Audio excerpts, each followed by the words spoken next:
Bonjour, je m'appelle Valérie et j'espère que vous avez un bon week-end. Aujourd'hui, je vais lire la deuxième partie de la nouvelle La Parure écrite par Guy de Maupassant. Le jour de la fête approchait et Madame Loisel semblait triste, inquiète, anxieuse. Sa toilette était prête cependant. Son mari lui dit un soir: Qu'as-tu? Voyons, tu es toute drôle depuis 3 jours. Et elle répondit: Cela m'ennuie de n'avoir pas un bijou, pas une pierre, rien à mettre sur moi. J'aurais l'air misère comme tout. J'aimerais presque mieux ne pas aller à cette soirée. Il reprit: Tu mettre des fleurs naturelles, c'est très chic en cette saison-ci. Pour 10 francs, tu auras 2 ou 3 roses magnifiques. Elle n'était point convaincue. Non, il n'y a rien de plus humiliant que d'avoir l'air pauvre au milieu de femmes riches. Mais son mari s'écria: Que tu es bête!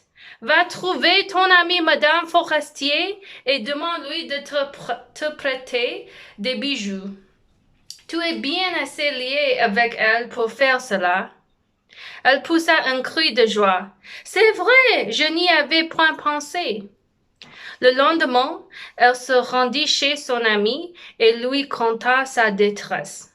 Madame Forestier alla vers son armoire à glace, prit un large coffret, l'apporta, l'ouvrit et dit à Madame Loisel: Choisis, ma chère.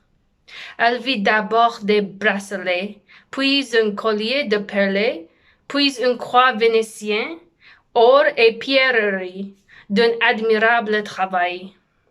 Elle essayait les parures devant la glace, hésitait, ne pouvait se décider à les quitter, à les rendre. Elle demandait toujours: Tu n'as plus rien d'autre? Mais si, cherche, je ne sais pas ce qui peut te plaire. Tout à coup, elle découvrit dans une boîte de satin noir une superbe rivière de diamants et son cœur se mit à battre d'un désir immodéré. Ses mains tremblaient en la prenant. Elle l'attacha autour de sa gorge, sur sa robe montante, et demeura en extase devant elle-même.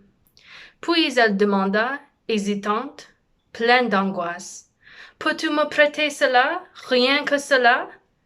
Mais oui, certainement. Elle sauta au cou de son ami, l'embrassa avec emportement, puis s'enfuit avec son trésor. Merci pour écouter. Ça, c'était la fin de la deuxième partie de cette nouvelle et avez une bonne journée. Au revoir.